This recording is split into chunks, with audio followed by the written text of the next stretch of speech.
माँ, मुझे तुमसे बात करनी है। देख सुशील, अगर तू फिर उस पायल के बारे में बात करने आया है तो कोई फायदा नहीं। अरे माँ, पर दिक्कत क्या है उसमें? मुझसे मत पूछ, मोहल्ले से जाकर पूछ। रोज सुबह जब तक वो 2-3 लोगों से लड़ ना ले उसका दिन शुरू नहीं होता। और ऐसी लड़की को तू इस घर की बहू बनाना चाहता है? अरे मेरे बच्चे, सुंदरता तन की नहीं मन की देखनी चाहिए। लेकिन माँ, इसी मोहल्ले के सारे लड़के उसके पीछे पड़े हैं, पर उसने मुझे चुना। यह आपके लिए छोटी बात होगी, पर मेरे लिए नहीं। पायल के प्यार में अंधा हो चुका सुशील लगातार अपनी माँ चंदा से बहस कर रहा था। दरअसल जिस मोहल्ले में चंदा और सुशील रहते थे, उसी मोहल्ले में पायल नाम की एक बहुत ही सुंदर लड़की भी रहती थी। पर दिक्कत ये थी कि उसे अपनी सुंदरता पर बड़ा घमंड था। अपनी माँ के खिलाफ जाकर उसने कुछ ही दिनों बाद पायल से शादी कर ली। और फिर माँ, मैं जानता हूँ कि इस शादी से तुम खुश नहीं हो, लेकिन अब पायल इस घर की बहू बन चुकी है, तो तुम्हें इसे अपनाना ही होगा। बूढ़ी चंदा ने खुद को समझा लिया और फिर सच्चे दिल से पायल को अपनी बहू के रूप में स्वीकार भी कर लिया। पायल ने अपनी सास चंदा के पैर छुए और मन ही मन बोली, ये पहली और आखिरी बार तेरे पैर छू रही हूँ बुढ़िया। बस 1 महीने के अंदर तुझे इस घर से ना निकलवा दिया तो मेरा नाम भी पायल नहीं। अगले दिन सुबह पायल नहा धोकर तैयार हुई और शीशे के सामने मुस्कुराते हुए खुद से ही बातें कर रही थी। हाय ले पायल, तेरी जिंदगी तो अब सेट हो गई। तू जैसा चाहती थी बिल्कुल वैसा ही हुआ।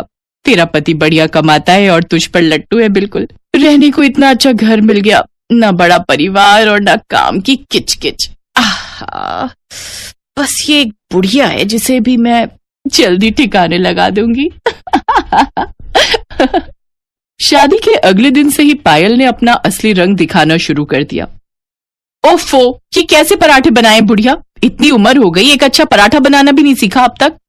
देखो तो जरा कितना तेल टपक रहा है। समझ गई, तू चाहती है कि मैं इन पराठों को खाकर मोटी हो जाऊं और फिर सुशील मुझसे प्यार करना छोड़ दे, है ना? यही सोच के रखा है ना बुढ़िया? नहीं बेटी, मैं भला ऐसा क्यों चाहूंगी? मैं कोई तेरी बेटी बेटी नहीं हूं, समझी? तू अपने काम से काम रख, और अगर मेरी बातें नहीं झेली जा रही हैं तो उठा अपना सामान और निकल जा इस घर से। वैसे भी मैं और सुशील तंग आ गए तुझे पालते पालते। उस दिन पायल ने अपनी हद पार कर दी थी। चंदा जानती थी कि उसका बेटा सुशील वही सुनेगा जो पायल उसे सुनाएगी, इसीलिए चुपचाप घर से निकल गई। भूख के मारे उसका बुरा हाल था।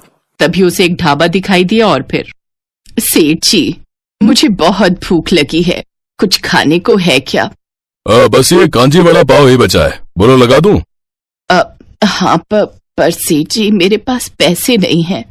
अरे अगर पैसे नहीं है तो मुफ्त में थोड़े ही मिलेगा, पहले पैसे लेकर आओ। भूखी चंदा वहां से लौटने लगी। फिर कुछ सोचकर वो रुकी और सेठ के पास वापस गई।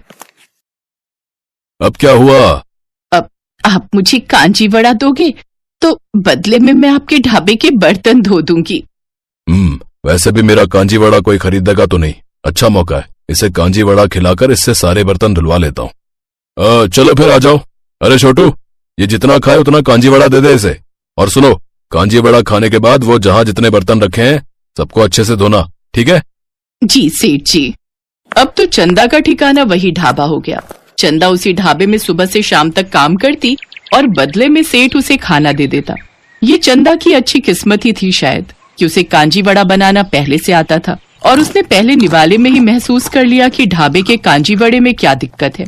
वो अगले ही दिन से अपने 2 वक्त के खाने के बदले ढाबे के लिए बहुत अच्छा कांजी वड़ा बनाने लगी, जो लोगों को बहुत पसंद भी आने लगा। और फिर, सेठ जी, अब तो हर कोई आपका कांजी वड़ा पसंद कर रहा है, मुझे कुछ पगार मिल जाती तो।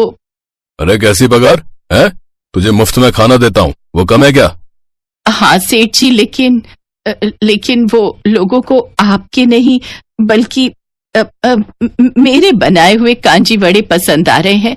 लोग पहले उन्हें ही खाना चाहते हैं और आप उनसे अच्छा मुनाफा भी कमा रहे हैं। अब तो मुझे मेरी मेहनत का कुछ तो फल मिलना चाहिए। ऐसा है? अभी के अभी निकल यहाँ से। बढ़िया आई, तो जैसे फालतू कारीगर भरे पड़े हैं मेरे पास, समझी? क्या जमाना आ गया भाई। भूखी भिखारिन समझ के थोड़ी मदद क्या कर दी, ये तो सिर पर ही चढ़ने लगी। आज एक बार फिर चंदा की बेइज्जती हुई थी, लेकिन अब चंदा पहले जितनी कमजोर नहीं थी। वो समझ चुकी थी उसे खुद अपने लिए कुछ करना होगा। वो ढाबे से सीधा एक सुनार के पास गई और वहां उसने अपनी पायलें और कान के कुंडल बेच दिए। वहां से मिले पैसों से उस ठीक 3 दिनों के बाद उस ढाबे के सामने चंदा का अपना छोटा सा साइकिल ढाबा तैयार था, जिसके लिए उसने बड़ी मेहनत से कांजी वड़ा बनाया था। लोग तो पहले से ही उसके हाथों से बने कांजी वड़े के दीवाने थे, इसलिए ग्राहकों को उसके पास आने में देर नहीं लगी। और उस दिन के बाद से चंदा ने कभी पीछे मुड़कर नहीं देखा। साइकिल से ठेला और फिर एक अच्छा और बड़ा ढाबा खोलने में चंदा को चंद साल ही लगे।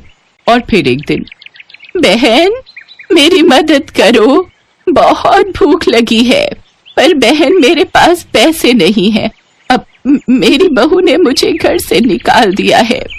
उस औरत की बात सुनकर चंदा को वो सब याद आ गया जो उसने भुला दिया था। वो मुस्कुराई और उस बूढ़ी औरत से बोली, कोई बात नहीं बहन, पहले आराम से बैठकर खाना खाओ और फिर अपने लिए काम चुन लो मेरे ढाबे पर। और सुनो, काम के बदले खाना और पगार दोनों मिलेगा, तो अब सारी चिंताएं छोड़ दो। और सुनो, सबसे पहले ये कांजी वड़ा खाना, ये स्पेशल है मेरे ढाबे के।